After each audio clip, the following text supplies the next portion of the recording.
Next week, we are getting the first real new content for Mario Kart 8 Deluxe in almost 5 years. And I had always hoped that Nintendo would keep this game alive, but after years of rumors, I had sort of just given up hope and resigned myself to believing that Mario Kart 9 would be releasing in the next couple of years on the Switch.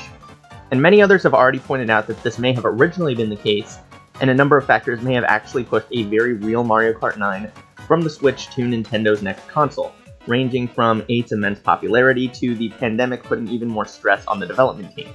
So why push yourself to work on a brand new Mario Kart when you can port over some returning courses instead, especially when most Switch owners are still playing the most recent game? Now, many have also pointed out that the textures on the new courses aren't exactly up to par with even the retro courses already in Mario Kart 8. And for one thing, the announcements Nintendo has made this year have really shown that their fans cannot understand the phrase, game footage not final. Given that Nintendo's announcements and trailers are most likely finalized way in advance, I think it's entirely possible that they could add some new textures to the courses. Second, does it matter that much that the grass doesn't have a detailed texture? Is the game really unplayable if the grass doesn't look good? I mean, if they shadow dropped the DLC without a trailer, it might have taken people weeks to notice the difference. And 3, I just think that people like to complain for the sake of complaining. Is there anyone who enjoys Mario Kart 8 but won't buy the DLC because the textures aren't good? Anybody? Last call? Nope? Okay. On to the real topic of discussion. I've already made a video detailing what I'd like to see in Mario Kart All-Stars. And while that is what the Booster Course Pass is to an extent, the fact that Mario Kart Tour is in the mix and the DLC seems heavily based on that changes up some of my predictions. Now, comparing the courses that have already been revealed to my past predictions, I got Toad Circuit, Choco Mountain, and Coconut Mall, but I didn't expect to see Sky Garden or Shroom Ridge, nor did I predict any courses from Mario Kart Tour. So I've adjusted my predictions to factor in Mario Kart Tour and reduced the number of tracks to fit the 10 remaining cups. To get things started, I was just getting ready to start recording, and I found information that forced me to restart my predictions completely. Originally, the inclusion of Coconut Mall and Shroom Ridge were helping me hold out hope that we wouldn't just be getting Mario Kart Tour ports. But data mines from Tour apparently show evidence that those 2 tracks are planned for the title in the near future. My original predictions featured 14 courses that are not currently in Mario Kart Tour, but that has now been cut back considerably. At this point, while I hope I'm wrong, I doubt we'll see any more than a few courses that are not currently in or planned for Mario Kart Tour. Which, on the one hand, is disappointing, as most of these courses are either Tour originals or courses featured in Mario Kart 7. But on the other hand, we are still getting a huge number of great tracks added to an already fantastic game. Now, my original plan was to go through each cup and what courses I expected to see in them, but instead I'm going to go through each game in the Mario Kart series and the courses that I think will return. As for when each pack will launch, I'm predicting that we will see Pack 2 in June of this year, Pack 3 in October, Pack 4 in December, Pack 5 in March or April of next year, and Pack 6 in June or July of next year. And with that, it is finally time to get to the courses. The only real rule I set for myself when putting this together was that I would try to avoid repeating themes as much as I possibly can. There may be a little bit of overlap, but I want each track to feel as unique as possible.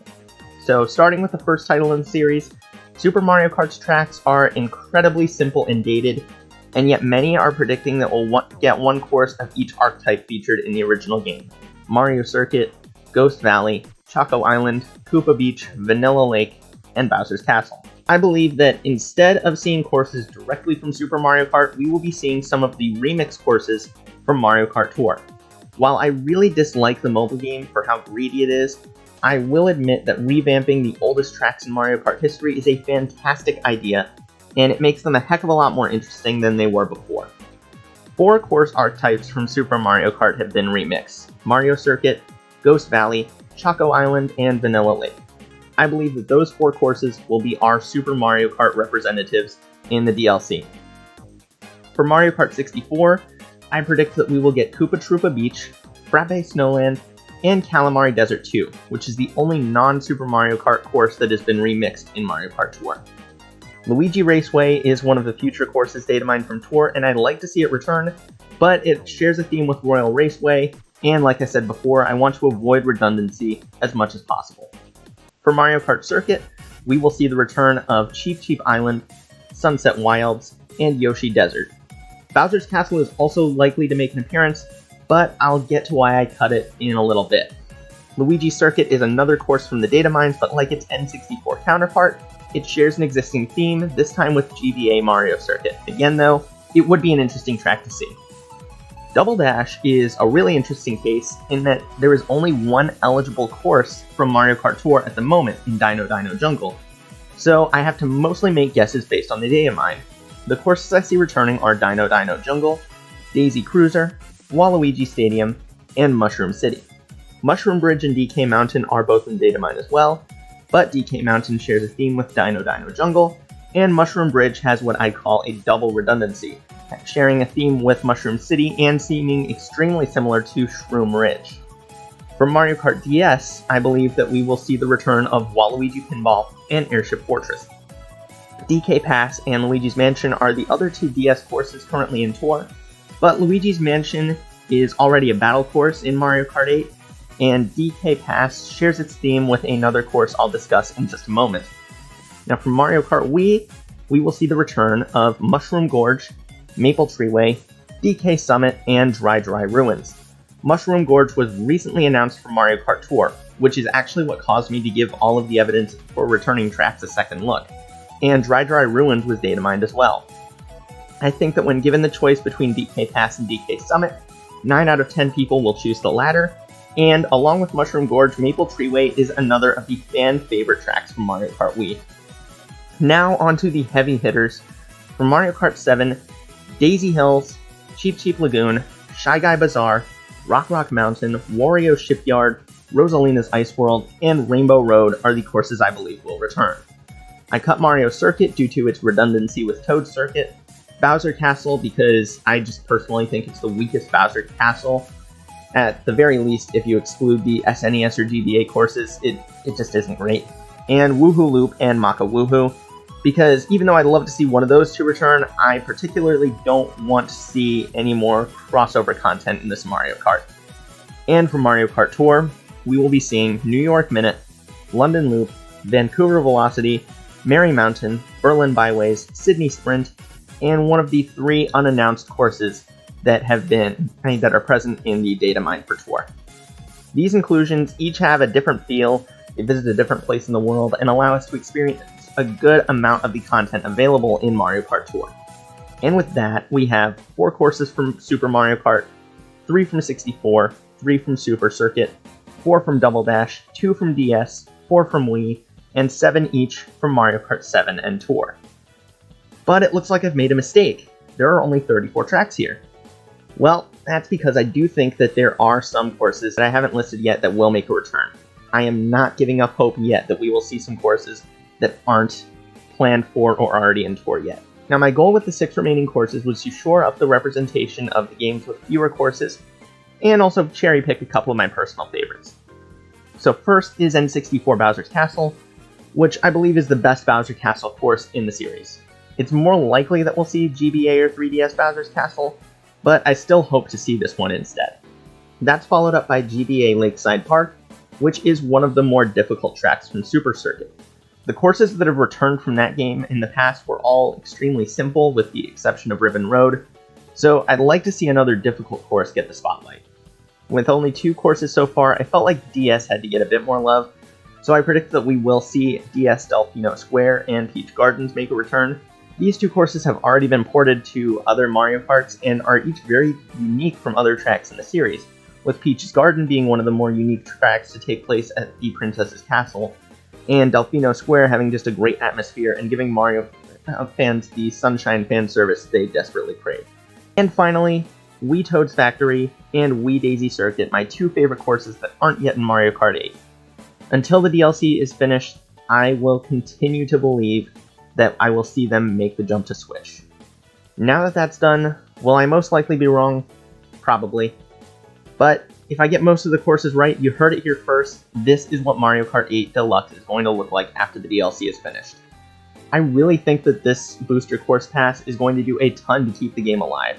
I never felt like it was going to be on its deathbed until a new game was announced, but now it has an incredibly strong second wind. I can see this thing lasting for years and years to come. I mean, even if you include all of the variant and remix courses in Mario Kart Tour, Mario Kart 8 Deluxe will feature 96 of 178 tracks in the series history, well over half of everything available. This really feels like the Mario Kart All-Stars I was hoping for. But I'm not done yet.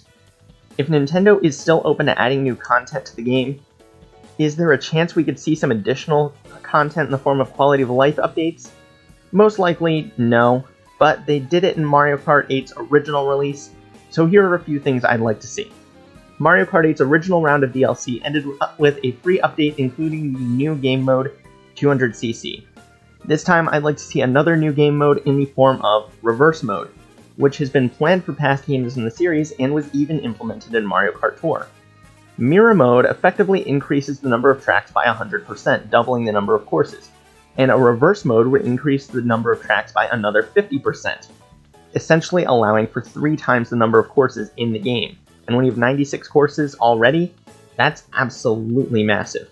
And for those of us who like to play the game even offline and without friends, how about a master level of CPU drivers?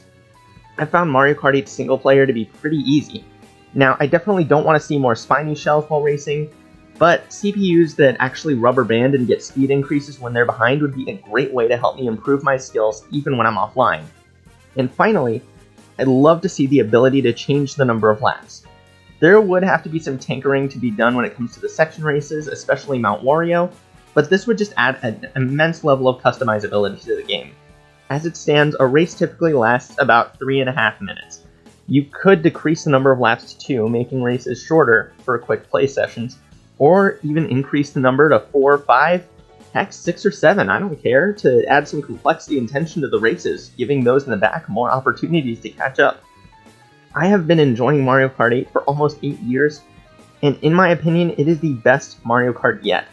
But when the next game releases, I want there to be a reason to come back to this title. 96 tracks is certainly a good reason, but adding these quality of life updates would make this the ultimate Mario Kart when it comes to customizability and complexity, and would really solidify this game as one of the all-time greats in the series. Thank you guys so much for watching. If you liked the video, please leave a comment, subscribe to the channel so you'll see when all of my future content gets released when I'm streaming, and I look forward to seeing you all next time.